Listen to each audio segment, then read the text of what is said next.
Salut tout le monde, c'est Antonin pour Agostinissime. Je sais, ça fait un bail qu'on s'est pas retrouvé sur ce genre de format. Aujourd'hui, on va s'attarder sur un aspect de la vidéo qui est quand même assez important. Aujourd'hui, on va parler des plans de coupe. Donc les plans de coupe, c'est quoi? Les plans de coupe, en fait, ça va être tous les plans qui ne vont pas être au fisheye et des plans que tu vas filmer où en fait il n'y a pas de tricks, en fait ça ne fait pas forcément partie de l'edit en soi. On associe ça beaucoup aux plans du genre lifestyle. Mon pote Post Barbier, lui, il appelle ça les plans où il dit fais comme si j'étais pas là. Vous savez, c'est comme en photo, les photographes quand ils ont des modèles, ils demandent à leur modèle de rester naturel, de faire différentes poses et de faire comme si l'appareil photo n'était pas là. Et bien les plans de coupe sur les vidéos de vélo, c'est exactement la même chose. C'est-à-dire que le rider va être sur son vélo, il va se balader ou alors il va faire des allers-retours parce qu'il est en train de s'échauffer et vous le filmez pendant ce temps-là. Sur un plan de coupe, l'idéal c'est que le rider en question ne regarde pas l'appareil, à moins que ce soit vraiment voulu dans votre fil rouge de vidéo. L'idée vraiment c'est de pouvoir capter des moments que vous allez avoir avec le rider et réussir à faire en sorte de trouver des images qui vont embellir votre vidéo en fait. Les plans de coupe, ils vont vous servir à deux choses. Déjà, ils vont vous servir pour vos intros, pour vos outros et pour amorcer et finir les clips de ride. Après, vous avez plusieurs styles de plans de coupe. Il y a les plans de coupe, comme je l'ai dit tout à l'heure, lifestyle, où là vous allez simplement filmer la personne. Je dis n'importe quoi, mais par exemple si elle est en train de manger le matin, vous allez le filmer en train de manger avant d'introduire la vidéo. Ou alors s'il a cassé sa chaîne, vous allez le filmer en train de réparer sa chaîne, en train de parler à des potes, en train de taper un check. Tout ce genre d'exemples là. Ça, c'est les plans de coupe que moi j'appelle lifestyle. Ensuite, il y a les plans de coupe pour, comme je l'ai dit tout à l'heure, amorcer et terminer un clip. Par exemple, si votre rider se dirige pour faire un gap sur un set de marche, et bien en fait, votre plan de coupe d'amorce va être, en règle générale, un plan fixe, c'est-à-dire que votre caméra est posée et il n'y a pas de mouvement. Et on voit le rider commencer à pédaler à toute vitesse vers un endroit qu'on ne voit pas. Ensuite, vous mettez le clip du gap. Et ensuite, mais ça c'est vraiment accessoire, c'est de limite avoir un troisième plan où on revoit l'atterrissage encore d'une autre manière. Comme ça peut paraître très flou en fait. Vous avez deux options. Soit vous avez assez d'argent et vous payez 2 ou 3 caméras pour à chaque fois faire différents plans. Soit vous avez un budget restreint et dans ce cas là vous demandez au rider s'il peut refaire la même figure plusieurs fois. Ne lui demandez pas de faire la même figure sur un set de 14 marches en 3-6 si ça lui a déjà fumé le poignet avant, c'est pas l'objectif.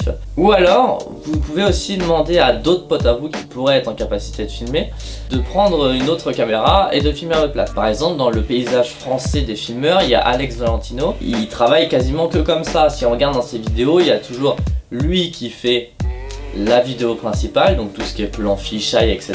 Et il y a toujours quelqu'un avec lui qui a une autre caméra et qui filme sous un autre angle, ce qui lui permet d'avoir 2 fois la même vidéo sous un autre angle et il demande pas du coup au rider de refaire à chaque fois la figure. Après, en plan de coupe, vous avez par exemple vous avez Richard Ford. Encore une fois, on parle de lui, qui lui, pour rythmer sa vidéo, en fait, il va filmer pas forcément les riders, mais il va filmer l'ambiance générale. Il va filmer les gens qui l'entourent, il va filmer les bâtiments, il va filmer les sculptures. Il va vraiment essayer de tout filmer, mais lui, à chaque fois, c'est dans l'idée de retranscrire. Non, c'est pas l'heure de jouer. Lui, son idée, ça va vraiment être de retranscrire l'atmosphère dans laquelle il filme, parce que la plupart du temps, il filme dans des villes ou d'autres lieux qu'on n'a pas l'habitude de voir, et donc du coup, il cherche vraiment à chaque fois à retranscrire l'ambiance, l'atmosphère, les personnes qui l'entourent, l'architecture, etc. Il faut savoir que les plans de coupe, c'est votre imagination. Vous faites vraiment ce que vous voulez. Mettez-vous en tête que les plans de coupe, ça doit être votre signature. Mais c'est pas avec un fisheye que vous allez réussir à dégager vraiment votre signature artistique, si on peut appeler ça comme ça. Alors que c'est vraiment les plans de coupe qui vont être décisifs par rapport à ça. Je pense notamment à Post Barbier qui a vraiment une manière de filmer ses plans de coupe d'une manière vraiment très personnelle et il n'y a que lui qui les filme comme ça. Ensuite, comme je disais tout à l'heure, il y a aussi Alex Valentino si on se concentre sur le territoire français. Alex Valentino avec Marie-Jade, il a vraiment un œil et il a vraiment une signature au niveau de l'image. Il y a vraiment quelque chose qui est unique à lui. Donc vraiment les plans de coupe, ce qui va jouer sur le fait que les gens, quand ils vont voir une vidéo, ils vont dire ah, cette vidéo là c'est ce mec là qui l'a montée ou c'est ce mec là qui l'a filmé. L'idéal c'est que des gens puissent vous reconnaître en tant que filmeur simplement avec des plans de coupe. Donc vraiment, travaille ton image et après, il n'y a pas de technique magique pour avoir des plans de coupe vraiment trop stylés dès le début. Il faut en faire, faut en faire. Au début, ça peut être très frustrant hein, de filmer quelque chose et tu dis ah ça c'est vachement bien et puis quand tu le filmes au final le rider il bouge. Donc du coup bah, soit ton image est floue, soit tu n'as pas réussi à l'avoir à temps.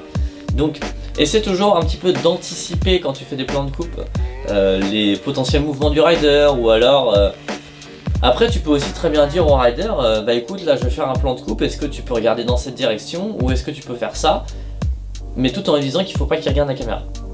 Les plans de coupe c'est pas quelque chose qu'on pense toujours à faire.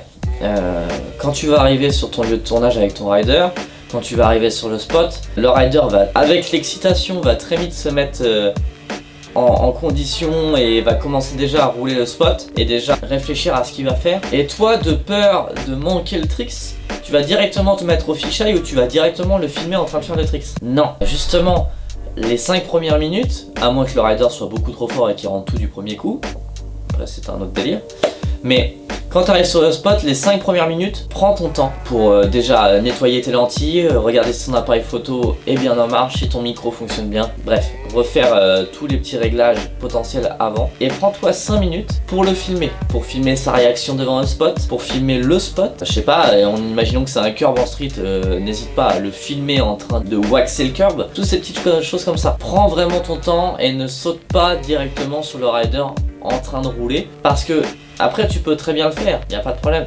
Mais du coup, quand tu vas arriver sur ton logiciel de montage, et bah du coup tu vas te dire la merde, j'ai rien pour amorcer le clip, et c'est à dire que le clip tu l'as que comme ça. C'est peut-être un peu dommage. C'est souvent sur des spots où le rider va être ultra excité que toi, bah du coup, comme le rider va être motivé et va être en forme, toi ça va inconsciemment ça va déteindre sur toi. Les plans de coupe, il faut toujours en avoir plus que pas assez. Parce que vous pouvez avoir une vidéo sur le riding qui peut être pas forcément très riche. Il suffit que vous filmez avec un rider et le rider sur le spot en question, il n'a pas forcément beaucoup d'idées de choses.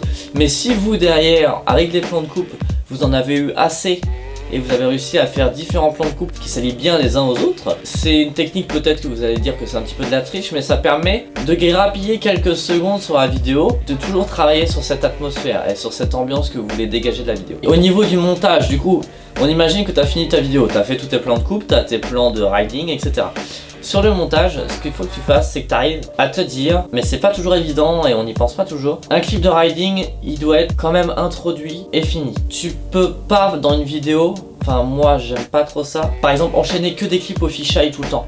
Si t'as pas à un moment donné une image fixe ou un plan large qui désamorce le dernier clip de riding et qui introduit le nouveau, à la fin l'œil il se fatigue parce que mine de rien les plans au fisheye ça fatigue très vite l'œil et ça peut très vite devenir saoulant en fait. Les plans de coupe sont faits aussi pour ça. Permettre aux spectateurs de respirer visuellement et de se dire bon bah voilà, là on a fini sur ce clip là, le temps que je m'en remette, il y a un petit plan de coupe qui arrive et ça me permet de me mettre dans le bain pour le prochain. Il faut se dire que les plans de coupe c'est un petit peu des mini teasers, des tout petits teasers du clip qui va arriver après. Voilà, je pense que j'ai fait le tour sur cette petite vidéo pour parler des plans de coupe. N'hésite pas à me dire ce que tu en as pensé dans un commentaire. N'hésite pas à me dire comment toi tu fais tes plans de coupe, si tu as des techniques bien spécifiques à toi. Bref, je te dis à la prochaine. On se retrouvera dans une autre vidéo. Je sais pas encore sur quoi, il faut que je réfléchisse. Sors, va rouler, va filmer tes potes.